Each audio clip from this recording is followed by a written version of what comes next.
السلام علیکم ورحمۃ اللہ وبرکاتہ۔ الحمد للہ رب العالمین والصلاة والسلام علی اشرف الانبیاء والمرسلین نبینا محمد وعلی آلہ واصحابہ اجمعین، اما بعد۔ اللہ تبارک و تعالیٰ کا ہمارے اوپر جو سب سے بڑا احسان ہے وہ یہ ہے کہ اس نے ہمیں توحید پر پیدا کیا، ہمیں مسلمان بنا کر کے پیدا کیا، ورنہ دنیا میں اکثر لوگ ایسے ہیں جن کے پاس اللہ رب العالمین نے جنہیں نعمت توحید سے نہیں نوازا۔ آپ دیکھیں ابھی جو ایام چل رہے ہیں ان میں شرک کے مظاہر جگہ جگہ گلی گلی میں آپ کو نظر آئیں گے۔ ہندوستان میں رہنے والے جو دوسرے مذہب کے ماننے والے لوگ ہیں ان میں سے ایک مذہب کے پیروکار ان ایام میں بالخصوص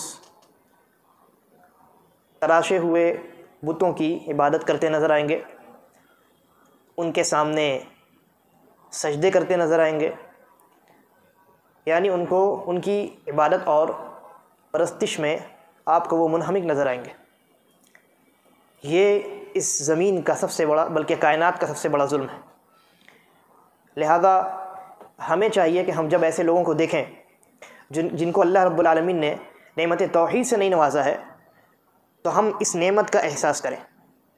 اللہ رب العالمین کی جانب سے ہمیں نعمت توحید ملی ہے، اس نعمت کو یاد کریں اور اللہ رب العالمین کا شکر ادا کریں۔ شکر کیسے ادا کریں؟ شکر ادا کرنے کے کئی طریقے ہیں، ان میں سے ایک طریقہ ہے زبان سے اللہ رب العالمین کا شکر ادا کرنا۔ اور نبی اکرم صلی اللہ علیہ وسلم نے ہمیں ایک طریقہ بتلایا ہے۔ طریقہ یہ ہے کہ جب بھی ہم کچھ ایسے لوگوں کو دیکھیں جنہیں اللہ رب العالمین نے کسی بھی مصیبت میں ڈال رکھا ہو، کسی بھی آزمائش میں یا کسی بھی بلا میں انہیں مبتلا کر رکھا ہو، تو ہم ان کو دیکھ کر کے اللہ رب العالمین کا شکر ادا کریں اور کہیں کہ اللہ رب العالمین کی ساری تعریف ہے جس نے ہمیں اس مصیبت سے بچا لیا۔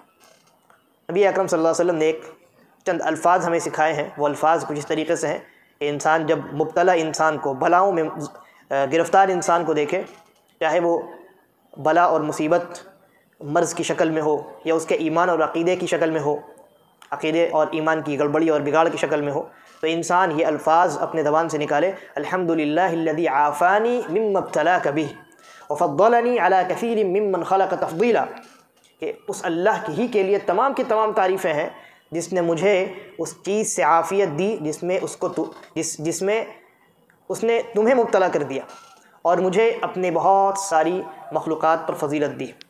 تو ان الفاظ کو ہم یاد رکھیں، اور جب کبھی اس طرح کی چیزیں دیکھیں معاشرے میں، کسی انسان کو مریض پائیں، کسی انسان کو کسی بلا میں گرفتار پائیں، کسی انسان کو عقدی اور ایمانی بیماریوں میں مبتلا دیکھیں، تو فوراً یہ ذکر اور یہ الفاظ اپنے زبان پر لائیں اور اللہ رب العالمین کا شکر ادا کریں۔ حضرات گرامی، آپ جانتے ہیں آج کے درس کا جو موضوع ہے وہ ہے بدعت کو پہچانیں۔ بدعت یہ عربی زبان کا لفظ ہے، اور عربی زبان میں بدعت کا جو لغوی معنی ہوتا ہے، یعنی عربی ڈکشنری میں جو اس کا معنی ہے وہ ہے ایجاد کرنا بغیر کسی سابقہ مثال کے۔ کوئی چیز جس کا پہلے کوئی وجود نہ ہو، اس کی کوئی مثال نہ ملتی ہو، ایسی چیز کو وجود میں لانا، ایسی چیز کو انوینٹ کرنا، اس کو عربی زبان میں کیا کہتے ہیں؟ بدعت کہتے ہیں۔ اور قرآن مجید میں اللہ رب العالمین نے اسی معنی میں یہ جملہ استعمال کیا ہے کہ بدیع السماوات والارض، اللہ رب العالمین آسمان و زمین کو بغیر کسی سابقہ مثال کے پیدا کرنے والا ہے۔ آسمان و زمین کے پیدا کرنے سے پہلے اس کی کوئی مثال موجود نہیں تھی، کسی اور نے زمین و آسمان کا کوئی خاکہ پہلے بنا کر کے رکھا نہیں تھا۔ اللہ تبارک و تعالی بدیع ہے، بدیع السماوات والارض، اس نے آسمانوں اور زمینوں کو بغیر کسی سابقہ مثال کے پیدا کیا۔ تو یہ اللہ رب العالمین کی ایک صفت ہے اور یہ بڑی عظیم صفت ہے۔ تو بدعت کا جو لغوی معنی ہوا وہ یہ ہوا کہ کسی چیز کو بغیر کسی سابقہ مثال کے ایجاد کرنا، انوینٹ کرنا، پیدا کرنا۔ اور اصطلاح میں، یعنی شرعی اصطلاح میں اسلامی اصطلاح میں جب ہم دین کے متعلق، شریعت کے متعلق گفتگو کریں اور وہاں بدعت کا لفظ استعمال کریں تو اس کا معنی یہ ہوتا ہے، جیسا کہ امام شاطبی رحمہ اللہ نے لکھا ہے کہ بدعت دین میں ایک نو ایجاد طریقہ ہے۔ نو ایجاد یعنی نئی چیز، نیا ایجاد کردہ طریقہ جو شرعی طریقے سے مشابہت رکھتا ہے۔ دین میں کسی ایسے طریقے کی ایجاد کی جائے جو شرعی طریقے سے بالکل ملتا جلتا نظر آتا ہے، اور کہا جس کا مقصد اللہ تبارک و تعالیٰ کی عبادت میں غلو کرنا ہوتا ہے۔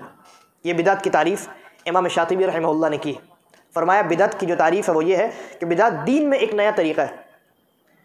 اس جملے سے وہ تمام نئی ایجاد کردہ چیزیں نکل گئی جن کا تعلق دین سے نہیں ہے، جن کا تعلق دین سے نہیں ہے۔ انسان لباس پہنتا ہے، ہوائی جہاز میں اڑتا ہے، موبائل استعمال کرتا ہے، سواریوں پر سوار ہوتا ہے، یہ تمام چیزیں دنیاوی ہیں، دینی نہیں ہیں، تو ان کا تعلق بدعت سے نہیں ہو سکتا، ان کا تعلق بدعت سے نہیں ہو سکتا۔ اب جو لوگ یہ کہتے ہیں کہ اگر فلاں چیز بدعت ہے تو نبی اکرم صلی اللہ علیہ وسلم کے زمانے میں تو ہوائی جہاز بھی نہیں تھا، موبائل بھی نہیں تھا، اسی طریقے پر آپ جو لباس ابھی پہنتے ہیں یہ لباس نہیں تھا، یہ چشمہ نہیں تھا، یہ مائک نہیں تھا۔ ہم کہتے ہیں ان چیزوں کا تعلق دین سے ہے ہی نہیں، ان چیزوں کا تعلق دنیا سے ہے۔ دنیا میں آپ سینکڑوں ایجادات کریں، کوئی مطلب نہیں ہے شریعت کو اس سے۔ شریعت میں اگر کوئی انسان کسی نئی چیز کو ایجاد کرتا ہے تو اس کے اوپر بدعت کا لیبل لگتا ہے، اور وہ جو چیز ہوتی ہے وہ بالکل شرعی عبادت کی طرح ہوتی، شرعی طریقے کی طرح ہوتی۔ اس کا مقصد بھی وہی ہوتا ہے جو شریعت میں شرعی امور کا مقصد ہوتا ہے۔ اور اس پر جو سب سے مضبوط دلیل ہے بدعت کی تعریف پر، سب سے مضبوط دلیل حضرت عائشہ رضی اللہ عنہ کی حدیث ہے۔ حضرت عائشہ رضی اللہ عنہ فرماتی ہیں کہ نبی اکرم صلی اللہ علیہ وسلم نے ارشاد فرمایا، من احدث فی امرنا ھذا، جس نے ہمارے اس دین میں کسی نئی چیز کو ایجاد کیا، ما لیس منہ، جس کا تعلق اس سے نہیں ہے، جو اس دین میں سے نہیں ہے، فہو رد، تو وہ چیز مردود ہے۔ وہ چیز کیا ہے؟ مردود ہے، رد کر دی جائے گی، قابل اعتبار نہیں ہے، قابل شمار نہیں ہے۔ اور دوسرے الفاظ میں عائشہ رضی اللہ عنہ فرماتی ہیں، من عمل عملا لیس علیہ امرنا، جس نے کوئی ایسا عمل کیا کہ جس پر ہماری مہر نہیں ہے، جس پر ہمارا عمل نہیں ہے، وہ عمل ہمارے یعنی شریعت کے طریقے میں سے نہیں ہے، فہو رد، تو وہ مردود ہے، اس کا اعتبار نہیں کیا جائے گا۔ یہ جو دونوں روایات ہیں یہ بدعت کی تعریف پر بہت واضح دلیل ہے، بلکہ آپ یہ کہہ سکتے ہیں کہ حضرت عائشہ رضی اللہ عنہ کی یہ پہلی جو روایت میں نے بیان کی، من احدث فی امرنا ھذا ما لیس منہ فہو رد، یہ بدعت کی بہت بہترین تعریف ہے۔ یہ بدعت کی بہت بہترین تعریف ہے کہ کوئی انسان دین میں اگر کوئی نئی چیز ایجاد کرتا ہے تو وہ بدعت ہے اور وہ قابل رد ہے، مردود ہے۔ آپ جانتے ہیں کسی بھی عبادت کی قبولیت کی بنیادی طور پہ دو شرطیں ہیں۔ کسی بھی عبادت کی قبولیت کی بنیادی طور پہ کتنی شرطیں ہیں؟ دو شرطیں ہیں۔ کیا کیا ہے؟ کون بتائے گا؟ اخلاص اور اتباع۔ اخلاص یعنی اس عبادت میں اللہ رب العالمین کو رضامندی اور اللہ رب العالمین کو راضی کرنے اور اس کی خوشنودی چاہنے کا ارادہ ہونا چاہیے، کوئی دوسرا ارادہ، کوئی دوسری نیت نہیں ہونی چاہیے، اخلاص ہے۔ اور اتباع یا جس کو موافقہ کہتے ہیں، شریعت سے نبی اکرم صلی اللہ علیہ وسلم کے طریقے سے موافقت، یہ دو چیزیں عمل کی قبولیت کی بنیادی شرطیں۔ اگر ان دونوں میں سے ایک بھی شرط مفقود ہوئی، انسان کی اس عبادت کا کوئی اعتبار نہیں ہو سکتا۔ شیخ ابن عثیمین رحمہ اللہ کے جو استاد ہیں، شیخ عبد الرحمن ابن ناصر السعدی رحمہ اللہ، جن کی تفسیر مشہور ہے، وہ ان دونوں شروط کے تعلق سے فرماتے ہیں کہ حضرت عمر رضی اللہ عنہ کی جو روایت صحیح بخاری کے اندر ہے، انما الاعمال بالنیات، اعمال کا دار و مدار یا اعمال کو جانچنے کا معیار کیا ہے؟ نیت ہے۔ کہتے ہیں یہ جو روایت ہے یہ انسان کے باطنی اعمال کو جانچنے کا معیار ہے۔ باطنی اعمال یعنی جس کا تعلق قلب سے ہوتا ہے، یعنی نیت، ارادہ، نیت اور ارادے اور اخلاص کو جانچنے اور پرکھنے کا معیار یہ روایت ہے۔ انما الاعمال بالنیات، جیسی نیت ہوگی اور جس قدر اخلاص ہوگا اسی کوالٹی کا آپ کا عمل ہوگا، اور آپ کے عمل کا جو ثواب ہے اس کا دار و مدار آپ کی نیت پہ ہوگا۔ تو کہتے ہیں کہ انسان کی جو باطنی اعمال ہیں ان کو جانچنے اور پرکھنے کا معیار یا میزان یہ روایت ہے، یعنی انما الاعمال بالنیات۔ اور انسان کے جو ظاہری اعمال ہیں، انسان کے جو ظاہری اعمال ہیں جن کو انسان اپنے ہاتھ پیر سے انجام دیتا ہے، نماز پڑھتا ہے، روزہ رکھتا ہے، اور اس طرح کی جتنی چیزیں ہیں، جتنے اعمال ہیں، ان تمام ظاہری اعمال کو جانچنے اور پرکھنے کا معیار یا میزان حضرت عائشہ رضی اللہ عنہا کی یہی دو روایات ہیں۔ پہلی روایت من احدث فی امرنا ھذا ما لیس منہ فہو رد، جس نے کوئی ایسا طریقہ ایجاد کیا جو ہمارے اس شریعت میں سے نہیں ہے، ہمارے اس دین میں سے نہیں ہے، تو وہ مردود ہے۔ ومن عمل عملا لیس علیہ امرنا فہو رد، جس نے کوئی ایسا عمل کیا کہ جو ہمارے اس دین میں سے نہیں ہے تو وہ مردود ہے۔ یہ دونوں روایات انسان کے ظاہری اعمال کو پرکھنے کا معیار ہے۔ اگر انسان کے ظاہری اعمال، ظاہری افعال یعنی عبادات جو ہے، ظاہری عبادات، اگر ان کا تعلق یا ان کا ثبوت شریعت میں موجود ہے وہ عمل قابل قبول ہے، اور اگر ان کا ثبوت شریعت کے اندر موجود نہیں ہے تو اللہ کے نبی نے کہا فہو رد، وہ مردود ہے، قابل اعتبار نہیں ہو سکتا۔ لہذا عمل کی قبولیت کی یہ دونوں شرطیں انسان کو ہمیشہ یاد رکھنی چاہیے۔ بدعت کی تعریف کے سلسلے میں نے جو دو روایات بیان کی ہیں حضرت عائشہ صدیقہ رضی اللہ عنہا کی، پہلی روایت ہے من احدث فی امرنا ھذا۔ روایت کے الفاظ پر غور کیجئے، ایک نقطہ آپ کو بتاتا ہوں۔ پہلی روایت کے الفاظ ہیں من احدث فی امرنا ھذا ما لیس منہ فہو رد، جس نے ہمارے اس دین میں کسی کام کو ایجاد کیا، کسی کام کو کیا کیا؟ ایجاد کیا، انوینٹ کیا، جس کا تعلق ہمارے دین سے نہیں ہے تو وہ مردود ہے۔ اور دوسری روایت کیا ہے؟ من عمل عملا، یہاں من احدث کے الفاظ نہیں ہیں، یہاں ایجاد کرنے کے الفاظ نہیں ہیں، بلکہ اللہ کے نبی نے کہا من عمل عملا، جس نے کوئی ایسا عمل کیا، من عمل عملا لیس علیہ امرنا، جس پر ہماری شریعت جس کی اجازت نہیں دیتی ہے، جو ہماری شریعت میں سے نہیں ہے، جس پر ہماری مہر نہیں ہے، جس پر شریعت کی مہر نہیں ہے، فہو رد، تو وہ مردود ہے۔ امام النووی رحمہ اللہ فرماتے ہیں کہ پہلی جو روایت ہے جس میں اس بات کا تذکرہ ہے کہ جس نے کوئی نئی چیز ایجاد کی، ایسی نئی چیز جس کا ثبوت شریعت میں نہیں ملتا، یہ روایت ان لوگوں کے خلاف دلیل ہے جو نئی چیزوں کو دین میں ایجاد کرتے ہیں۔ اور یہ جو دوسری روایت ہے، یعنی بعض لوگوں پر جب یہ پہلی روایت پیش کی جاتی ہے کہ دین میں نئی چیزوں کا ایجاد کرنا یہ بدعت ہے اور آپ کے وہ اعمال قابل قبول نہیں ہے اللہ کے یہاں، وہ مردود ہیں، تو وہ کہتے ہیں کہ ہم نے کہاں ایجاد کیا، ہم نے کہاں ایجاد کیا، ہم نے تو بس عمل کیا ہے، ہم نے ایجاد نہیں کیا ہے، ہم نے عمل کیا، ایجاد کسی اور نے کیا، وہ سمجھے۔ تو امام النووی رحمہ اللہ فرماتے ہیں دوسری روایت ان کے خلاف دلیل ہے، کیونکہ اللہ کے نبی صلی اللہ علیہ وسلم نے کیا فرمایا؟ من عمل عملا، آپ نے ایجاد نہیں کیا ٹھیک ہے، لیکن اگر آپ نے ایسے عمل کو انجام بھی دیا ہے جس کا تعلق دین سے نہیں ہے، جو بعد میں ایجاد کی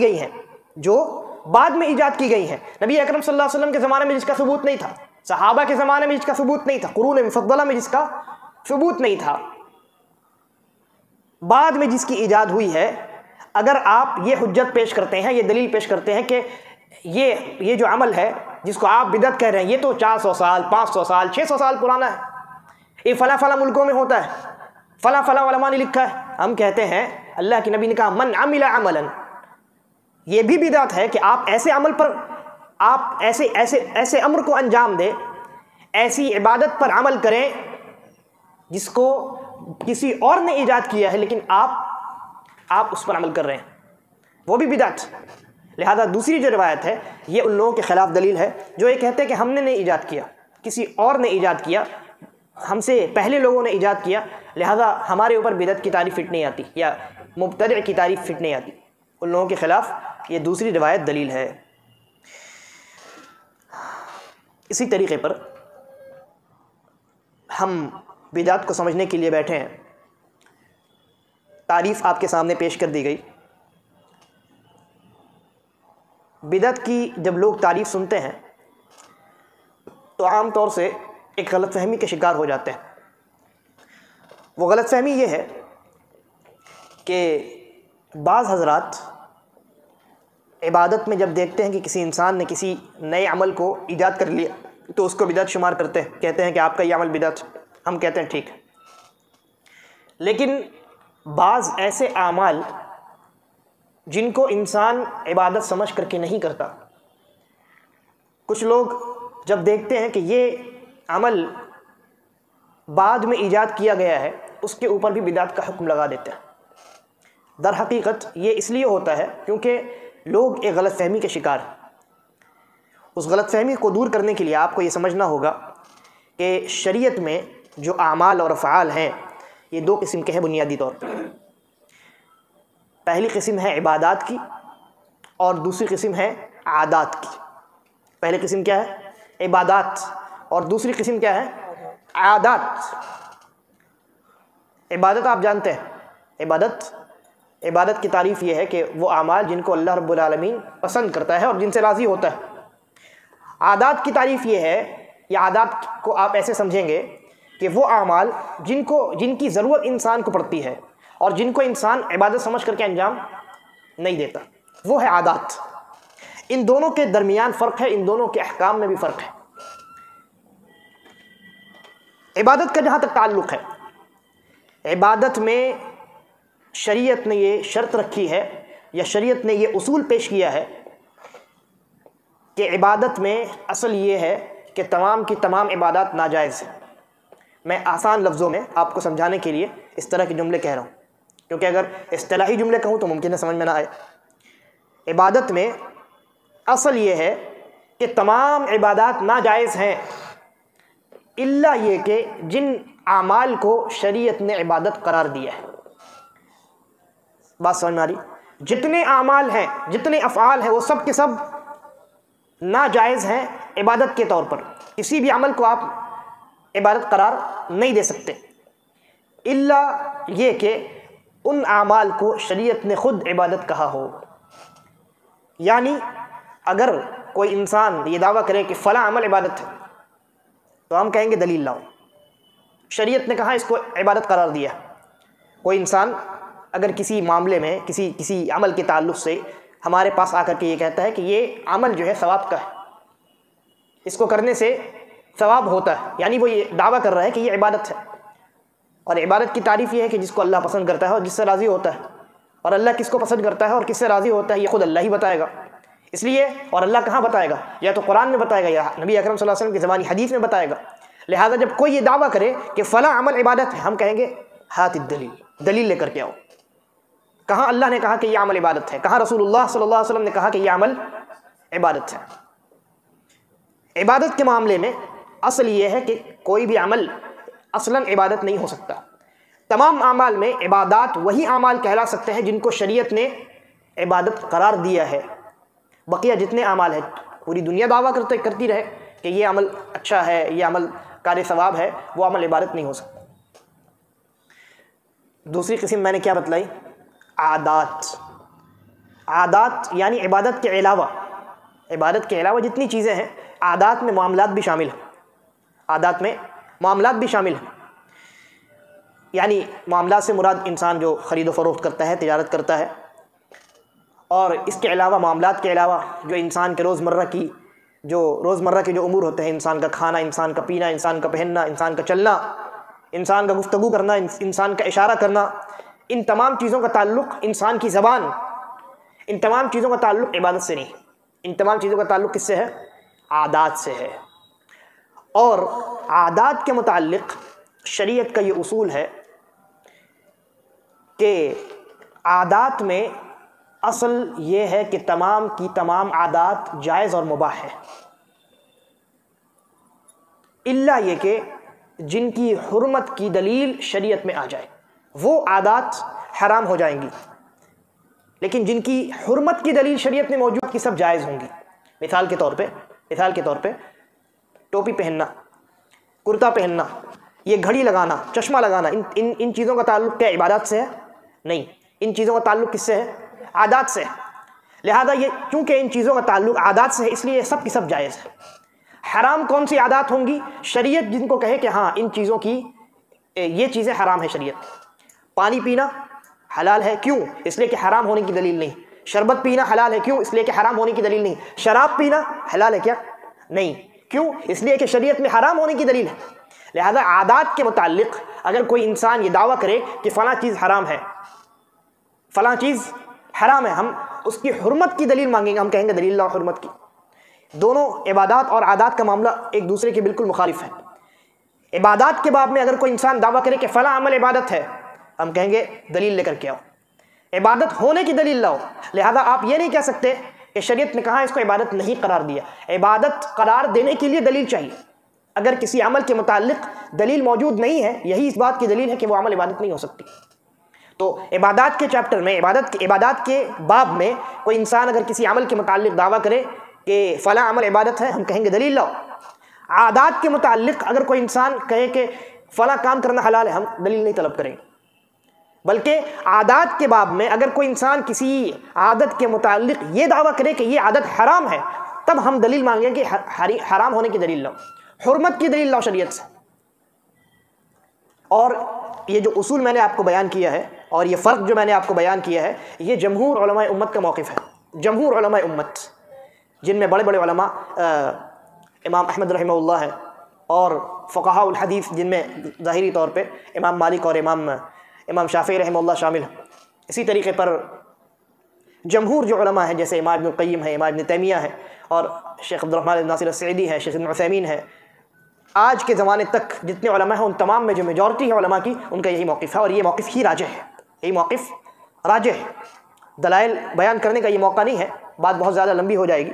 آپ اصول یہ یاد رکھیں کہ عبادات میں اصل یہ ہے کہ ہر عبادت ناجائز ہے، الا یہ کہ، یا یہ کہہ سکتے ہیں یہاں تک کہ اس عمل کی عبادت ہونے کی دلیل آ جائے۔ عادات کے چیپٹر میں ہر عادت حلال ہے، اس کی حرمت کی آپ کو دلیل لانی پڑے گی۔ لہذا ہر عادت حلال ہے یہاں تک کہ حرمت کی دلیل آ جائے۔ اور عبادات اور عادات کے درمیان فرق کرنے کا ایک طریقہ علماء نے اور بتایا ہے، آسانی کے لیے میں آپ کو بتاتا ہوں۔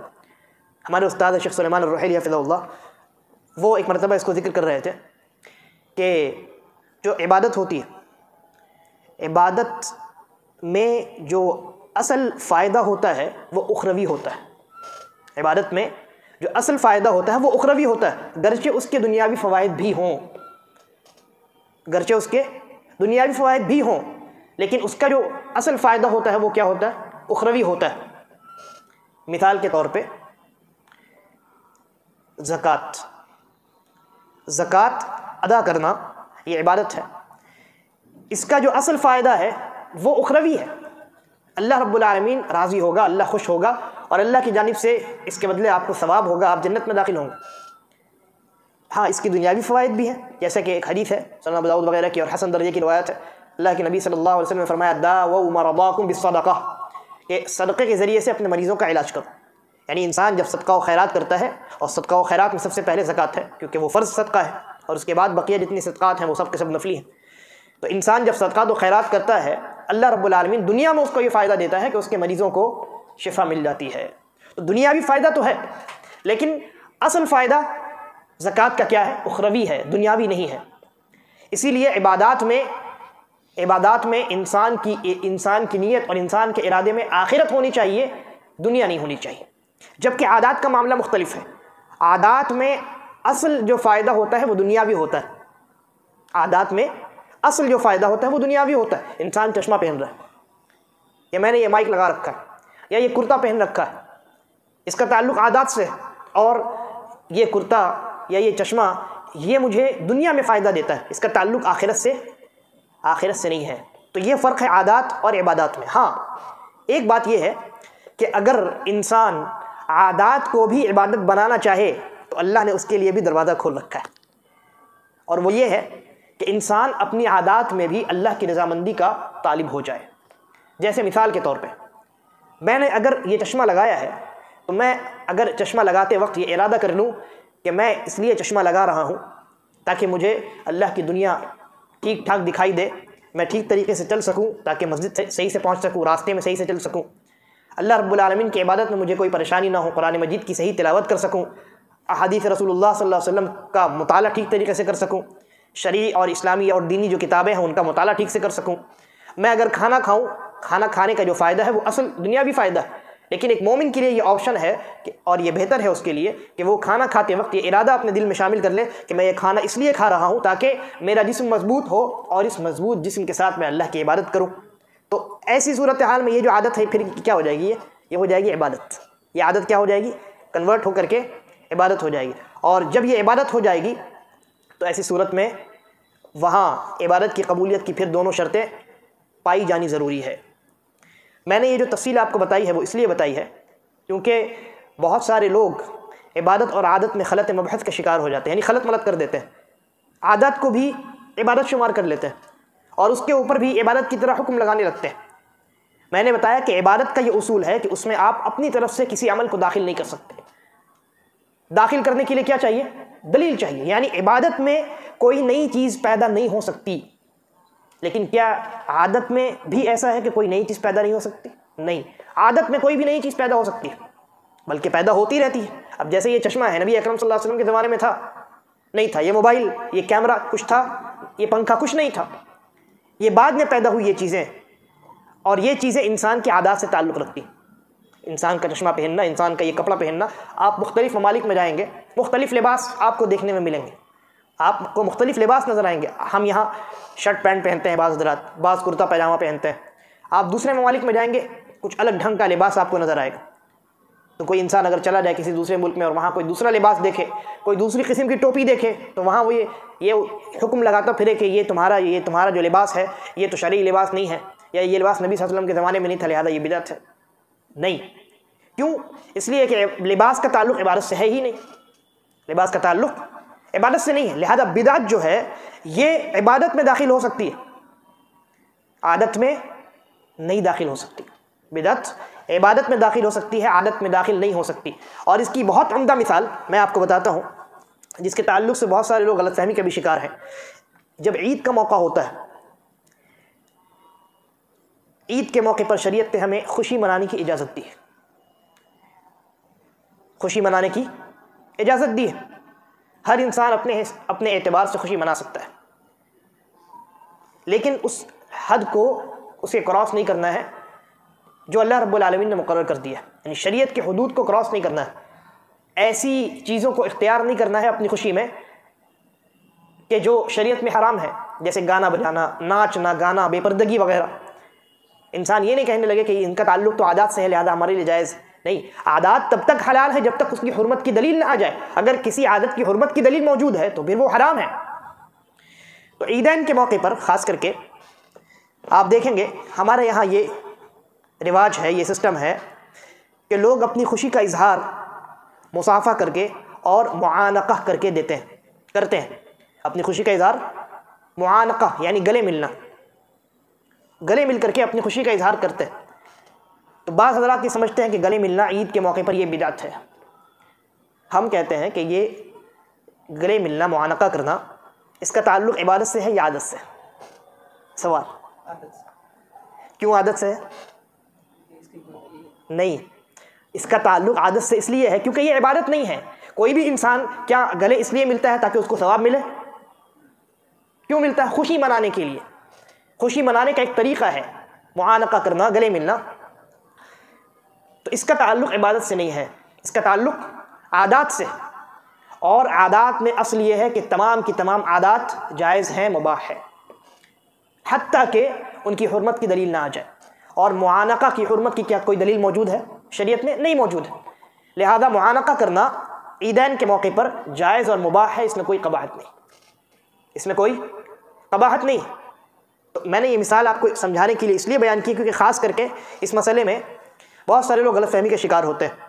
اور یہ جو میں نے آپ کو مثال بیان کی ہے یا یہ مسئلہ جو بتایا ہے، یہ میرا اپنا خود کا ذاتی مسئلہ نہیں، بلکہ شیخ ابن عثیمین ہے اور بھی بڑے بڑے علماء ہیں جنہوں نے بالکل یہی بات کی ہے جو میں نے آپ کے سامنے رکھی. عبادت اور عادت کا فرق بیان کرتے ہوئے معانقہ کو جائز قرار دیا ہے، اس لیے کہ اس کا تعلق عبادت سے نہیں، عادت سے.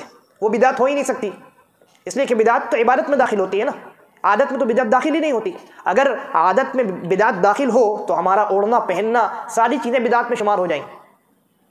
لہذا اس فرق کو سمجھنے کی ضرورت ہے۔ عبادت کے باب میں بدعت داخل ہوتی ہے، عادات کے باب میں بدعت کا دخول ممکن ہی نہیں ہے، ممکن ہی نہیں۔ ہاں ایک صورت میں ممکن ہے، جب یہ عادات عبادت بن جائیں، جب یہ عادات عبادت بن جائیں۔ اگر کوئی عادت عبادت میں کنورٹ ہو جاتی ہے، اور کیسے ہوتی ہے وہ میں نے آپ کو بتا دیا، تو ایسی صورت میں پھر وہاں ان دونوں چیزوں کا پایا جانا ضروری ہے، یعنی اخلاص اور اس پر شریعت کی دلیل ہونی چاہیے، اس پر شریعت کی دلیل ہونی چاہیے۔ معانقہ کی جو مثال میں نے بیان کی ہے، بالکل اسی سے ملتی جلتی مثال یا اسی سے ملتا جلتا ایک واقعہ نبی اکرم صلی اللہ علیہ وسلم کے زمانے میں پیش آ چکا ہے۔ نبی اکرم صلی اللہ علیہ وسلم موجود تھے، اور ایک لڑکی، چھوٹی بچی، وہ گنگنا رہی تھی، کچھ گنگنا رہی تھی خوشی میں، عید کے موقع پر۔ حضرت ابوبکر صدیق رضی اللہ عنہ داخل ہوئے تو اس لڑکی کو ڈانٹ دیا، کہا کہ یہ اللہ کے نبی کی حاضری میں تم یہ گانا گا رہی ہو، گنگنا رہی ہو۔ تو اللہ کے نبی صلی اللہ علیہ وسلم نے کہا کہ ابوبکر خاموش رہو، یہ ان کے عید کا موقع ہے۔ تو عید کے موقع پر خوشی منانے کی شریعت نے اجازت دی ہے، اور اس کا طریقہ نہیں بتلایا، اس لیے کہ خوشی منانے کا تعلق عادات سے۔ جس طریقے سے وہ جو چھوٹی لڑکی گنگنا رہی تھی، اللہ کے نبی نے اس کو جائز قرار دیا ہے، اس لیے کہ وہ عبادت نہیں ہے، وہ اس گنگنانے پر اللہ سے ثواب کی امید نہیں کر رہی تھی، اس کو عبادت نہیں تصور کر رہی تھی۔ بالکل اسی طریقے پر معانقہ جو ہے، اس کا بھی تعلق عبادات سے نہیں ہے بلکہ عادات سے ہے، اور عادات میں شریعت نے ہمیں آزادی دی ہے کہ ہم کسی بھی عادت کو اختیار کر سکتے ہیں، یہاں تک کہ اس کی حرمت کی دلیل نہ آ جائے، یہاں تک کہ اس کی حرمت کی دلیل نہ آ جائے۔ حرمت کی دلیل بہت کئی قسمیں، یعنی حرمت کی جو دلیل ہے، یا کوئی عمل حرام جب ہوتا ہے تو کئی طریقوں سے ہوتا ہے، کئی طریقوں سے ہوتا ہے۔ مثال کے طور پہ انشاءاللہ بات آئے گی اس کے اوپر، کسی انسان کا برتھ ڈے منانا، جنم دن منانا۔ اب کوئی انسان یہ کہے کہ یہ کیوں حرام، اس کا تعلق تو عبادات سے نہیں ہے، اس کا تعلق تو عادات سے ہے، تو یہ جائز ہونا چاہیے۔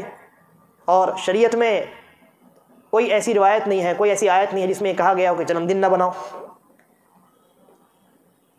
جواب یہ ہے کہ صراحتاً شریعت میں جنم دن کا نام لے کر کے اس کو حرام نہیں قرار دیا گیا، لیکن وہ حرام ہے، اور اس کی حرمت کی دلیل ایک روایت ہے جس میں نبی اکرم صلی اللہ علیہ وسلم نے غیروں کی مشابہت سے منع کیا ہے، اور آپ کا یہ عمل غیروں کی مشابہت ہے، لہذا اس طریقے پر یہ حرام ہے۔ تو بہت سارے لوگ برتھ ڈے منانے کو، جنم دن منانے کو ایسے بھی جائز قرار دیتے ہیں۔ ایسے لوگ موجود ہیں جو کہتے ہیں کہ یہ عبادت تھوڑی ہے، یہ آپ بدعت کیسے بول سکتے ہیں؟ ہم نے کہا بدعت، ہم نے کہا کب کہا کہ یہ بدعت ہے؟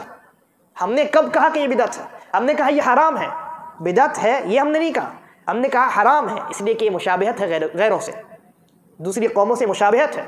لہذا یہ اس طرح کی جو چیزیں ہوتی ہیں، غلط فہمیاں ہوتی ہیں، یہ ان اصولوں کو نہ سمجھنے کی وجہ سے ہوتی ہیں۔ تو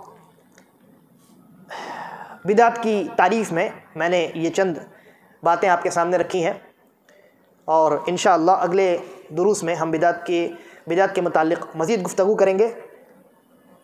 آپ جانتے ہیں ربیع الاول کا مہینہ شروع ہو چکا ہے، اور تقریباً 4-5 دنوں کے بعد اتوار کے دن ہے، غالباً 12 ربیع الاول ہے، جس میں ایک بہت بڑی بدعت کو انجام دیا جاتا ہے۔ نبی اکرم صلی اللہ علیہ وسلم کی یوم ولادت منائی جاتی ہے۔ تو ہم یہ کوشش کریں گے کہ اگلے درس میں اس کے اوپر تفصیل سے گفتگو کریں، اور اس کے علاوہ بھی بدعت کی چند قسمیں ہیں جن کا جاننا ہمارے لیے ضروری ہے، اور بدعت کے چند قواعد ہیں، چند ضوابط ہیں، بہت آسان ضوابط ہیں، کوئی مشکل نہیں ہے، ان کو بھی جاننا ہمارے لیے ضروری ہے، تاکہ ہم ان کو جان کر کے، بدعت کو پہچان کر کے بدعت سے اجتناب کریں، بدعت سے بچیں۔